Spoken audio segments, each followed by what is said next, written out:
Assalamualaikum warahmatullahi wabarakatuh. Selamat datang di channel Falabeda. Ada sesuatu menarik dari passing grade CPNS 2021, di mana ternyata passing grade CPNS 2021 berbeda dengan passing grade sekolah kedinasan yang telah kita ketahui sebelumnya. Dan perubahan ini cukup signifikan dan cukup mengagetkan para peserta yang telah mengetahui passing grade yang terbaru ini. Nah, sebenarnya berapa sih atau seberapa jauh sih perbedaan antara passing grade CPNS 2021 dengan passing grade di tahun sebelumnya ataupun dengan passing grade untuk tes sekolah kedinasan. Nah, sebelum saya sampaikan hal tersebut, ada baiknya buat kalian yang belum subscribe channel saya ini, silahkan untuk kalian subscribe terlebih dahulu.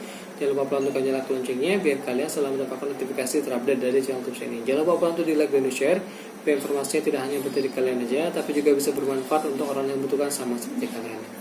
Oke teman-teman, seperti yang saya bilang tadi bahwa video ini akan membahas mengenai passing grade atau nilai ambang batas dari SKD CPNS 2021. Untuk teman-teman yang belum tahu juga, di video ini akan saya jelaskan mengenai jumlah soal yang akan diujikan, yang pastinya juga kembali berbeda dengan tahun-tahun sebelumnya. Nah, perbedaannya seperti apa sih? Baik itu dari jumlah soal maupun passing grade untuk pelaksanaan SKD CPNS 2021 ini, silakan teman-teman simak penjelasannya dalam video berikut ini.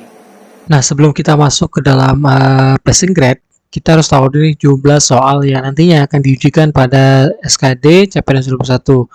Seperti yang kita ketahui bahwa ada penambahan 10 soal dibandingkan di tahun-tahun sebelumnya, yaitu 100 soal. Kali ini total soalnya menjadi 110 dengan pembagian sebagai berikut. Untuk tes wawasan kebangsaan masih sama dengan tahun-tahun sebelumnya, yaitu 30 soal. Jadi dengan bobot nilai 5 untuk tiap soalnya dan nilai 0 untuk jawaban yang salah. Artinya tidak ada pengurangan nilai untuk jawaban salah. Dan nilai tertinggi yang bisa teman-teman peroleh dari tes wawasan kebangsaan ini adalah 150.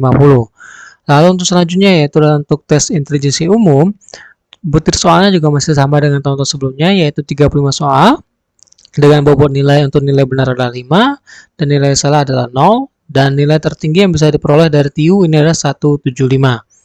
Selanjutnya yang berubah daripada tahun-tahun sebelumnya itu ada pada tes karakteristik pribadi, di mana di tahun sebelumnya untuk tes karakteristik pribadi ini adalah 35 soal, namun di tahun ini menjadi 45 soal.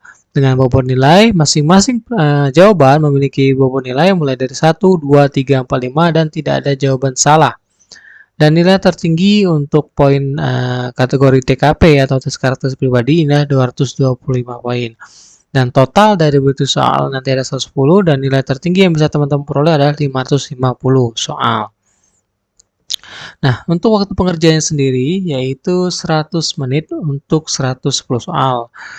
Untuk terkhusus bagi penyandang disabilitas sensorik netra yang melamar pada kebutuhan khusus penyandang disabilitas, waktu pelaksanaan SKD-nya yaitu 130 menit. Jadi teman-teman harus sudah terbiasa mengerjakan 110 soal dalam waktu 100 menit.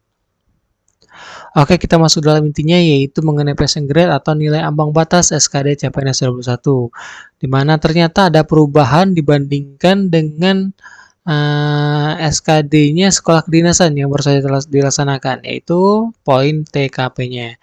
Kita bahas dari penetapan kebutuhan umum. Untuk TWK-nya 65, untuk TIU-nya 80, dan TKP-nya 166. Ini nilai yang 166 ini kelihatan besar, tapi kalau kita lihat di sini, di mana nilai 225 adalah nilai maksimal yang bisa dicapai, nilai 166 ini tidak terasa besar ya. Jadi kan ada penambahan 10 soal, artinya ada penambahan kemungkinan 50 poin yang akan teman-teman dapat. Jadi nilai 166 ini saya rasa bukan penambahan yang terlalu besar ya. Ini untuk kategori umum untuk ambang batas SKD CPNS 2021. Sedangkan untuk kebutuhan khusus disabilitas, ini untuk TWK-nya tidak ada passing grade, untuk TKP tidak ada passing grade yang ada di TIU, dan total SKD-nya harus minimal 286. Begitu juga untuk penetapan kebutuhan khusus cum laude, untuk TWK-nya tidak ada passing grade, untuk TIU-nya tidak ada passing grade 85, untuk TKP-nya tidak ada passing grade, dan total nilai SKD yang harus diperoleh yaitu 311. Ini bisa teman-teman lihat sendiri ya beberapa ketentuan mengenai nilai ambang batas dari masing-masing penetapan kebutuhan, yang mulai dari umum hingga yang terakhir adalah kebutuhan umum untuk ABK, rescue, dan pengaman gunung api. Inilah yang nantinya akan berlaku bagi teman-teman pada saat mengikuti seleksi CPNS 2021 ini. Ingat bahwa teman-teman tidak hanya harus mengejar passing grade, tapi teman-teman juga harus mengejar ranking 3 kali formasi agar bisa masuk ke dalam tahapan SKB.